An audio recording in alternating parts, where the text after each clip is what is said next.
Hi, this is Scott Garibay, and today I'm going to be talking about buying from your friendly local game shop. So, I had my birthday the other day, which was really nice, and my birthdays have become a little unusual in that I've reached a point where if there's something under $100 that I would like for myself, I can generally get it. In fact, what the real issue has come is how do I manage that, right? So, I really love tabletop role-playing games, and if it were up to me, I would buy a tabletop role-playing game, a hardback tabletop role-playing game, every single pay period, like $60 right out the door, right?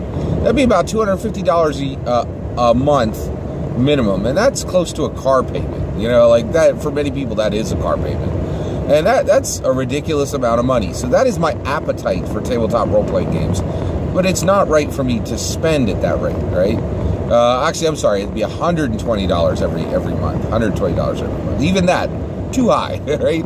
So basically, I've been trying to determine how do I get the right sequence? How do I get the right amount of buying? So, when am I buying too many tabletop role-playing games? And when am I buying the right amount, right? So, something happened on my birthday that really, really helped a lot. So, one of the things is, every now and then, if we're really flush, I'll go and I will go to Games Keep. The Games Keep.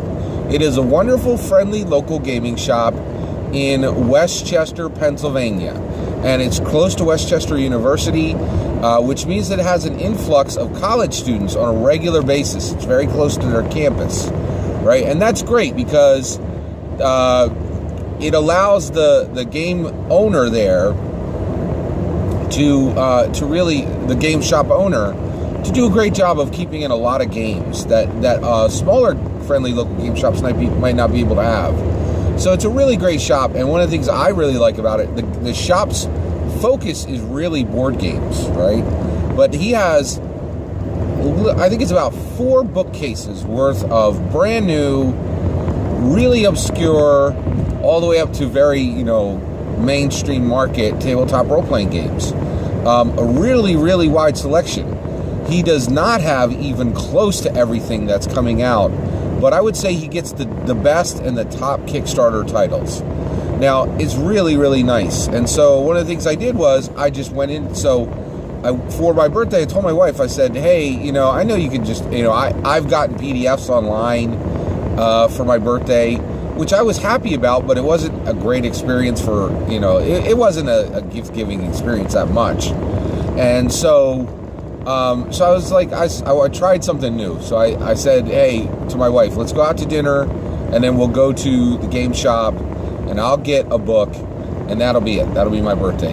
And that's a real blessing to her. It's a real blessing to me. It's a blessing to me because I'm going to walk out of there with a tabletop role-playing game, right?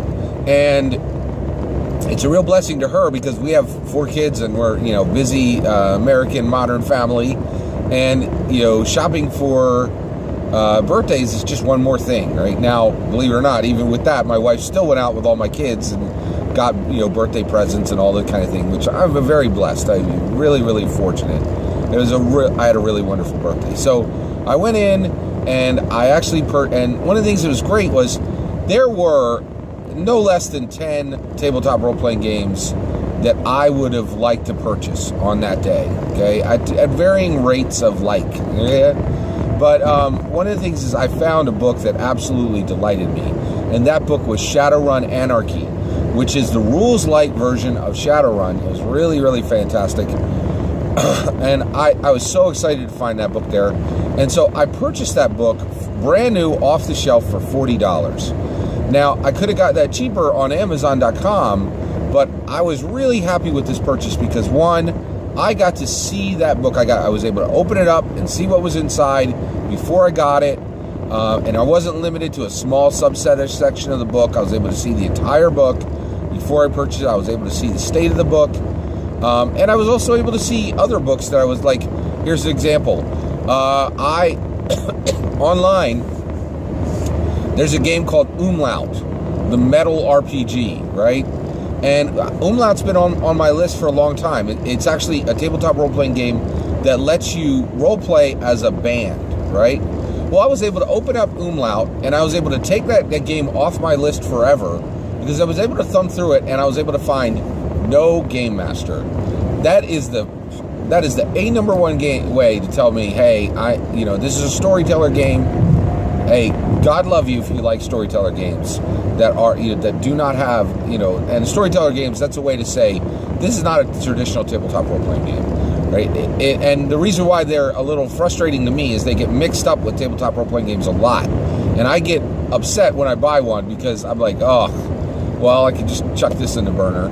It's just, I never run them. And I own one or two of them, and they're too good to just throw away, but I know they're never going to get run, right? So, but able to walk into the shop and just peruse through the book was really nice, right?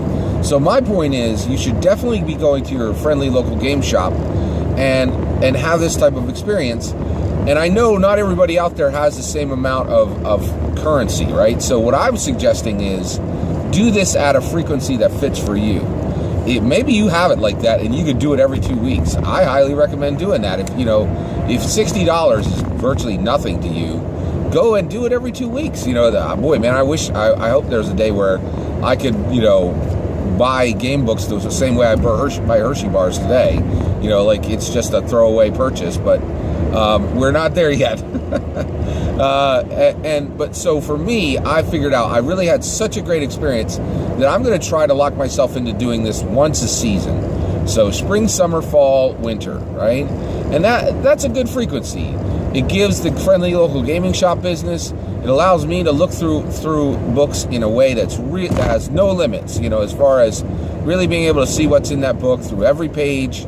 It's really a nice experience. And so I highly recommend going to your friendly local gaming shop and interacting with them at that frequency. It's really, really helpful. And so I had a great birthday, and I was able to come out of that birthday experience with a way to manage my tabletop role-playing game purchases, get Amazon out of the loop. I have no problems with Amazon. We purchase from Amazon all the time. I have no problems with purchasing from Amazon. I'm not saying it's a bad thing to do. I definitely understand why people do it, but when you have, if there's, so my frequency is going to be every quarter. If you're really strapped, make that frequency once a year, and that way you're getting to have this experience. We give the shop's business, and we give ourselves a great experience that, in my opinion, is better than the Amazon experience. And I will say this, we definitely purchase, we buy commodities from Amazon, or things that you really can't buy in shops anymore. That's excellent. But for a niche hobby that you're trying to grow and you're trying to encourage places to play, friendly local game shop is a great place. And I just wanted to kind of walk through with you how I found the right frequency for purchasing, and suggest to you to do the same thing, to go into your friendly local gaming shop, peruse all the tabletop role-playing games that are on the shelf, and get one for yourself. And if you're not in a position where you actually have that around where you live, then I think you're back to Amazon. But if you have a friendly local gaming shop around you, make sure you drop in and give them some business. It was just a really wonderful experience, and I wanted to share it with you guys. Take care.